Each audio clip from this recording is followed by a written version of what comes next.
It's Tuesday, May 21st, and I'm your host, Paula Hersey.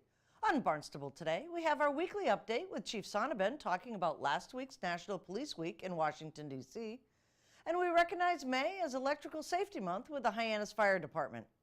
And don't wait till the last minute for the Sandy Neck ORV stickers. Now for a look at municipal and legislative news. MassDOT is scheduling its annual capital improvement program public meetings.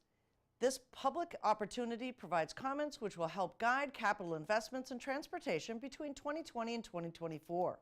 The draft plan will be presented to the MassDOT board on May 20th. The public meeting for the Cape will be held May 22nd at 6:30 p.m. at the Falmouth Library in the Herman Foundation Room, 300 Main Street, Falmouth. Barnstable Police Chief Sonnabend joins us in studio with an update on the assault on the Village Green and a look back at Police Week in Washington, D.C. With me today, Chief Sonnabend, with an update with what happened on the town green this past weekend. Good Chief. morning. Good morning.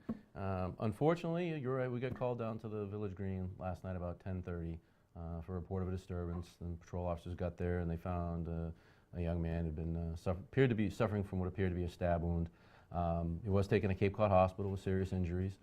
We do have a person in custody at this point in time. There is an investigation that is ongoing, however, with the state police, the district attorney's office, and our detectives. But this, I want to stress, this was not a random incident. It appears to have been a group that was known to each other, got into some sort of disagreement where, unfortunately, someone ended up injured. But like I said, we do have a person in custody at this point in time. Person in custody and not random. No. So it was nice to see you at Hyannis Open Streets. You know, it was a good day out there on the streets of Hyannis for most of the day anyway. So It was. The Open Streets was great. Well, you know, Right. it was a great community event. They worked really hard to pull that all together. The weather cooperated, and lots of people out there. It was nice to see all the happy faces and the kids riding the bikes and people walking up and down the street and people walking their dogs too, I see. we were. The Hersey Hounds were out in full force yesterday. Yeah, and people sitting at the patios along restaurants and everything. Right. It was a good day. It was a good day. And you had a really moving and good week last week in Washington, D.C. An amazing contingent of law enforcement from Cape Cod, including Barnstable Police Department. Yep, there was a good-sized contingent, like you said, came from the Cape, you know, unfortunately because of the events with Sean Gannon last year, and also with Michael Chesna from Weymouth, 2 Falmouth officers getting shot last year. So it was a really emotional year last year, and this year, Police Week, the 2 officers from Falmouth were given some recognition at the U.S. Capitol. So there was some events around that. The Sean Gannon's name and Michael Chesna's name were both added to the wall, along with 371 other law enforcement officers that lost their lives last year. There's a candlelight vigil. It was extremely impressive and very moving to be there and to hear people speak and just to be there and be part of that. I'd highly recommend that if people get an opportunity to go and to experience that and what it's about and see those names added is incredible. Right. And let me just back up a little bit. 30 officers from Barnstable PD made the trip? Yeah, about 25, 30. We made the trip down there. It was great. The officers volunteered their time to go, and it was awesome. What does that do for your department? As you know, you work together every day, but going to events like this as a contingent, you know, bring you guys closer together and more understanding of each other's? Absolutely, it really does. It builds that camaraderie, brings people a little closer together to go down and experience something like that. But it also, you know, lets other people see that we are a cohesive unit and really representing the Cape down there, and it puts a good shine on the Cape and the departments on the Cape that sent people down there to participate in these events and to hear different, you know, politicians and police leaders speak about the events over the past year. Right, and we saw that there was a lot of folks from the Cape. I saw the picture. I think really we have was. it on the There really screen, was. but there was just, you know, from every department here on Cape Cod. Just about every department, and you know, as you know, staffing allowed, they were able to send people, and some for a day, some for more than one day. But you know, it was a great experience. But like I said, it all had to do. You know, it all stemmed from the sadness of the events over the last year. You know, 3 officers being shot on the Cape last year I've never heard of it. And to go down and be part of that healing process and, you know, see something positive come out of it, and, you know, the officers that survived their injuries be recognized and the officers that didn't hear people speak of them and have their names added to that memorial. Right. And where is that memorial located? That's down in downtown DC. It's down by off of, I want to say it's off of Indiana Avenue. I'm not, Okay. I don't know the exact address down there, Right. but it's down, it's a block, it's about a block and a half off of the National Mall Okay. on the northwest side. Okay. Excellent. Well, glad that everybody got a chance to go out there that wanted to, and thanks for all the work that you do day in and day out to protect and serve us. It was awesome, and I just want to say thanks to all the officers that stayed back and worked a little extra so that people could go and partake in that. Excellent. Thanks, Chief. Thank you. Did you know May is Electrical Awareness Month? Electricity is ubiquitous in our lives, and we sometimes take for granted how easy it is to access and use. We also sometimes overlook the dangers. Hyannis Fire Deputy Chief Melanson joins us in studio with some gentle reminders to stay safe while using electricity. We don't often think about electricity in our daily lives. We flip a switch and electricity comes on. But electricity can be dangerous. With me today, Deputy Chief Dean Melanson from the Hyannis Fire Department. May is Electrical Safety Month. We're going to talk a little bit about how you can be safe at your home and your business. Deputy Chief, welcome to the show. Welcome, thank you. So let's start with safety and a safety month. I think we should be safety all year, right? That'd be nice. Right? So electrical safety takes a different run. So in business and at your home, we have water, we have electrical lines. Let's start with the home. What are some of the things that you notice as a firefighter out there that people should really start to take a look at in their own home? Well, if we start, we use more electricity now than we ever did. And many of our homes weren't designed for the electrical load that we're putting on them today. We have homes within Hyannis and the Cape that are over 100 years old. Many were built without electricity. So we've got everything from brand new today that takes into account our needs, and we've got older homes. So what we want to do is use good practices and common sense when we're doing things. So we should never take an appliance, a major appliance, a refrigerator, a washer, a dryer, a toaster, a microwave. All of those appliances have a good load. They demand electricity, and they should be plugged straight in to an outlet. They should not be run on extension cords. They should not be going through a power strip or a power divider plug or anything like that. Many have a huge load that almost stresses the system when they turn on. Something like an air conditioner. Exactly. The air conditioner sits there and then all of a sudden it turns on and it needs to turn that compressor very heavily. We've had a number of fires with folks that have plugged the air conditioner in the desired window where there's no outlet, and then we've had an extension cord and a power strip run. And you mentioned water and moisture. Well, the Cape by its nature is often a moist environment. We have the beautiful salt air that someone sang about a long time ago, and that causes corrosion. So even though the power strip may have a circuit breaker in it, we experience a number of fires every year where the connection between the plug and the power strip corrodes enough that we have a heated connection there, and it melts down the power strip. Never blows a fuse. So we're normally running a 15 amp or a 20 amp circuit. You can weld with 1 amp, and we can kill you with less than 1 amp. And so we'd never blow a fuse, yet we could still have a fire, we could still have a high heat condition. And then a lot of that equipment today, to make it easy and affordable, is very lightweight plastic. And so it provides its own fuel package right there. Once it gets hot, it ignites. All right. And we also tend to see a lot of overloading of outlets and surge suppressors. In fact, just recently, there's been in the news that some fires have started because the surge strip had too many things plugged into it or too much voltage going through it. Absolutely. Just because they gave you 5 outlets doesn't mean that you should necessarily use all 5. It depends on the devices you're putting in. So like I said before, the first thing is make sure they're low demand devices, a cell phone charger, things like that. Okay, where we could probably maybe get away with 2 or 3 being plugged in there and then not exceed the capacities of anything. Right. But often we plug moderate demand devices in, like a computer, a TV, things along those lines, your DVR or your cable box. And you know, that's a very common place to find a power strip, because we've got the TV we have to plug in, we have the cable box, then we have our recording equipment, maybe a game or things like that. All of a sudden we end up with 7 or 8 plugs. And conceivably, you know, it's possible to, again, get that poor connection or the overload and have a fire somewhere in that line of events. Right. The cabling, if you are going to use an extension cord, and they're only meant for interim use. The perfect example of when to use an extension cord is when you're going to break out your electric drill and I can't get to where I need to drill the hole. So I use an extension cord to get over there, but then I unplug everything. By code, extension cords need to be unplugged every day.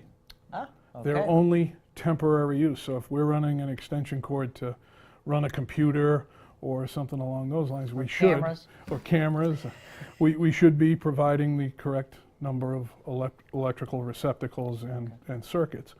So, but if you are using an extension cord for whatever reason, you want to make sure that it's rated for the load that you're going to put on it. And they'll come with ratings. Good quality ones will come with ratings. And just a rule of thumb is you want to take a look at that cord that you're going to plug in and make sure that the cable, the extension cord, is at least as big. That's just an easy cheat, a very easy visual. Is this cord as heavy as the one I want to plug into it? We see fires where people get the little extension cord that would be good for a lamp, and then they plug a microwave or a refrigerator into them, and they almost immediately heat up. Right. and start to produce an odor and or catch fire. Right. And one thing that we've noticed, some of these older houses have very small bathrooms. Yes. And the outlets are right next to the sinks or the tubs and things like that. There's electricity and water don't really go together. Oh, they go together wonderfully. It just hurts. So Right. What we would require today in a modern bathroom is a GFI, a ground fault interrupter. And it would sense almost immediately. It's very, very fast. And it senses the beginnings of an overcurrent or a short or power going to ground. And it trips well before we could get injured. Okay. And so those are wonderful things. But if we're, and code requires those today, but if we're in an older bathroom or kitchen, we need to make sure that the electrical outlets that are provided, because they've been there for a very long time, aren't going to get wet. We're not going to get things into the moisture or damp, and we may need to take a look at those, because obviously, like you said, the water and electricity, they mix, and right. We could have a problem, or we could just have corrosion over time because we're in a bathroom and there's a shower, it's a damp, moist right. Environment, so maybe those need to be changed out. And you always want to have the additional outlets provided by an electrician, just for that reason, so that they know the code and they know the distances from wet areas, damp areas, etc., and they will provide you with the right equipment. Right. Another one that I know people have started to do is they're tricking out their backyards, right? So they've got some speakers out there and they've got some string lights and things like that. What are some safety tips for that type of electricity? Because it rains out there. These things are left out there. They're quote unquote outdoors. Is there Correct. some safety tips for that? Absolutely. Everything we've talked about already, the use of extension cords, those connections again can corrode up. So everything we've talked about. And then the electricity that's brought out there needs to be done in a manner that's rated for exterior use. Okay. So we're going to have exterior grade outlets. And if items are meant to be plugged into them and potentially get wet, there are exterior grade covers that would protect that connection while it's plugged in. So that you could do that. And you want to make sure that even your low voltage that's out there is done appropriately. There's a number of problems that can occur as well. The corrosion can cause, eventually that's going to get back to your electrical system, and that can overload it. So we want to make sure that that's all done with an eye towards safety, an eye towards not overloading circuits, and that the circuits are properly protected. So while there's a lot of stuff out there for the homeowner on the shelves, it's smart to engage an electrician, a licensed electrician, to make sure that you're not going to have any problems. One of the things oftentimes people do, and we've seen this with Christmas decorations, Halloween decorations, a variety of things going outside, is, well, I don't want to install the exterior outlet, so I'll just plug an extension cord in the home, and then I'll run it through the door and the door casing or the window. And then what we end up with is we end up pinching that cord, and as we pinch down on it, it's basically the same equivalent as you kinking your garden hose. As soon as you start to kink the garden hose, less water comes out. The difference with electricity is the device demands attention, not the end of the nozzle doesn't. And so the device will continue to draw that current to try to work, and that kink or that crunch becomes a high heat location, and we can have a fire right there. And we have. And in the town of Hyannis, or the village of Hyannis, we've had a couple fatal fires as a result of that. Because these things were left to run overnight, folks were sleeping, and the fire was able to progress. The last one that I kind of want to touch upon is downed wires. You know, over the course of a year between nor'easters and, you know, high windstorms, I mean, we have a nor'easter every other week, it seems like. You know, these wires come down, and what you think might not be live, you can't make that determination, right? I mean, what should somebody do if they suspect downed wires? Well, the very first thing is they can call 911. Okay. Because they will get an immediate response. Police and fire will respond to them. We'll come out, do an assessment, and we will, if there's any question, we will cordon off the area, and then we will wait for the appropriate utility or utilities to come out. And the problem is, I may be able to verify unequivocally that that's a cable wire down, but because of a storm or a car accident, I could have had damage to the pole, and now that cable wire could be energized for 100 different reasons. A simple one is a car accident where the poles all get a really decent shake. The cable wire snaps, wraps up through the electrical wires, and then comes down on the ground. Well, visually and everything, it's a cable wire. What I don't realize until I go over and touch it is it has 1,380 volts on it. Wow. And that will be the last thing I'll do. Right. Even if it's an electrical wire, we've seen cases where we identify that as a high voltage electrical wire. We cordon off the area, and it's absolutely doing nothing. It's on the ground or it's in a tree. Then suddenly 5 minutes later, all of a sudden we get arcing, and then it goes away again, and we get it. I've seen instances where a 13.8, 1,380 volt line laying on the street was transmitting electricity below grade and turned the sand under the roadway into a glass shell. So if you go over there and touch that, or you think you're doing a good thing and you move it, it can be life-threatening almost immediately. If we have that come down on our car, say we struck a telephone pole and electrical wires came down on the car, we don't want to leave the car. The shell of the car will pass the electricity past us and down into the ground. Okay. So the only time then that you would want to leave the car is if there's a fire. Or some other issue that you have to get out of there right now. You can't wait for any help. Should that occur, you don't want to touch the ground and the car at the same time. You can become the path of least resistance, and the electricity will go through your body. So normally if you can get the door open, or you can get out on the window or whatever, and you can jump from the car to the ground so that you leave, 100% leave the car before you touch the ground. That's about the only safe way to do it. And now, of course, if that's us and we've been in a motor vehicle crash, we may not be up to that challenge. Right. So that's why, if you've ever been to one of these, you'll see the firefighters and the police officers say, stay in the car, you're safe, we're going to get the power cut, we're going to verify the power is cut, and then we'll help you get out. Okay. And so only under those conditions where there's a greater immediate life threat, like the car's on fire, would you attempt that. Right. And it seems so innocuous that, electricity is ubiquitous in our lives. Any final thoughts for folks? Just be safe? Just be safe. Use some common sense. Some of the things we haven't talked about is if you do need to run an extension cord, or you're going to do that, there are places they never go. They never go under a carpet, because then, we walk on it, we bring things over it, we degrade the cable, and there's something right there, the carpet, to hold the heat in and ignite once it becomes warm enough to do that. And we never run them through doors. We should use the least amount possible and work towards getting proper outlets and proper circuits wherever. All great information, and let's stay safe, right? Thank you very much. Thank you, Deputy Chief. Time to check that garage and shed for the shovel, board, and tow rope. ORV permits are on sale at Sandy Neck, and Memorial Day weekend is right around the sand dune. It looks cold, but summer is coming. We're out here at Sandy Neck with Park Supervisor Donna Bragg. You are ready for summer. I am ready. We're trying to get ready. We will be opening April 1st. The gatehouse hours for the month of April will be 8 a.m. to 3:30 p.m. to sell permits for the ORV beach, and we're anticipating a crowd.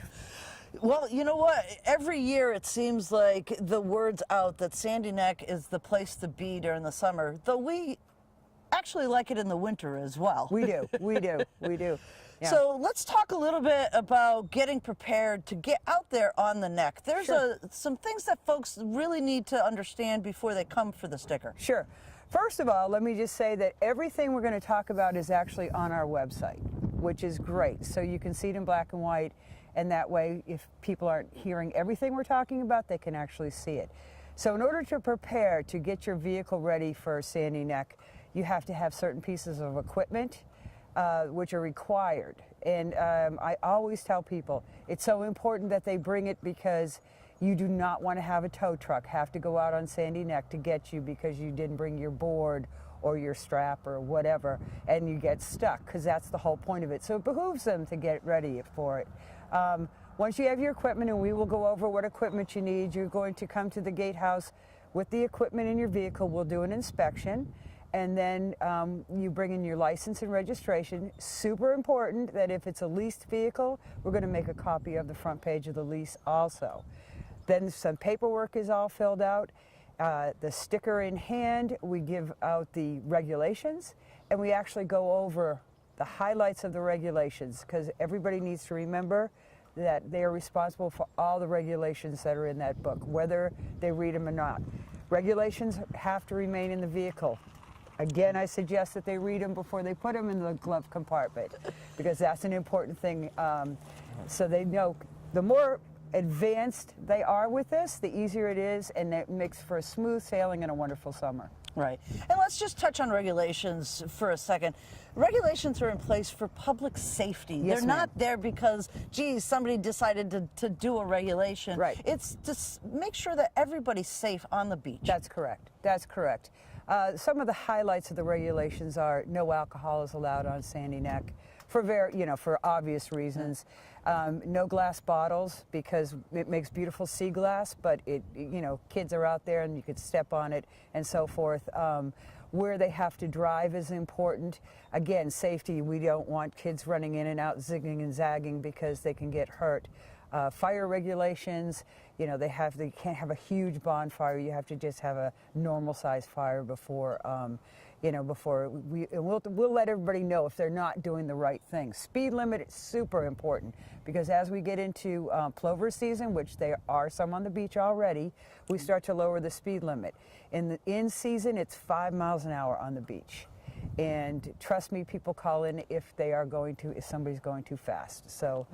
Those are the highlights of and airing down number one, because if you don't air all 4 tires down to the minimum of 18 PSI, and I always suggest 15, you're going to run into trouble. It's lousy for your engine, and plus you're going to get stuck, and that's a whole world of hurt. We've actually experienced that with one of the Ranger trucks over the... And it's not fun. It's not fun. No. And that's why you're carrying a lot of this equipment, is because the sand is soft. Correct. And there are occasions, sometimes, that you're not getting through that sand and you do get stuck. So let's talk a little bit about what equipment is needed for the neck. Sure. A jackboard, very, very important, and we have specific sizes. On the jackboard, it has to be 18 by 18, 3/4 inch plywood or 1/4 inch thick steel.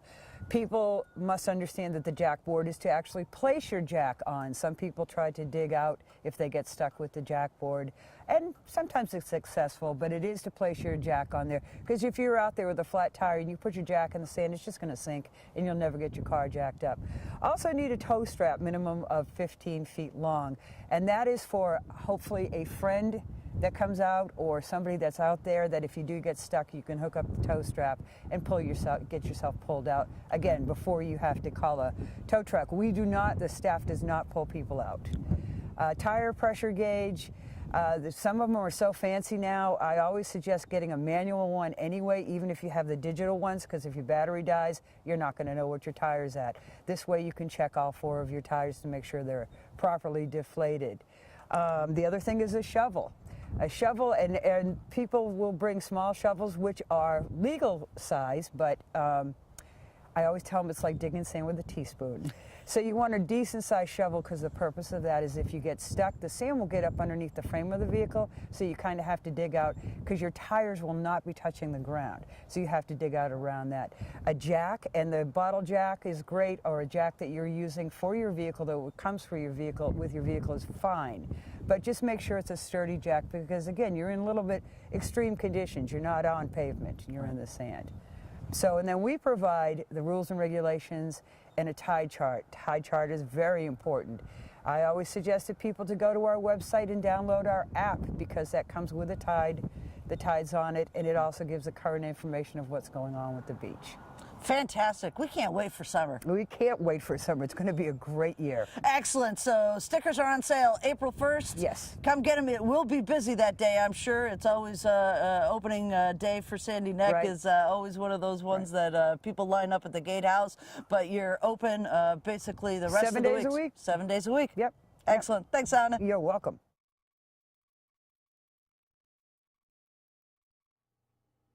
Up next, things to do, places to go, and people to meet. The Barnstable Council on Aging brings students and older adults together with several intergenerational programs. This Thursday, Barnstable High School students will join veterans at a Memorial Day breakfast, which includes roundtable discussions. If you're a veteran, the Senior Center would love to have you join them and share your story. Just call to register at 508-862-4750. Comments, suggestions, accolades? Connect with us on Facebook, email us, or send us an old-fashioned note by carrier pigeon. Channel 18 works for you. I'm Paula Hersey, and thank you for watching Barnstable Today.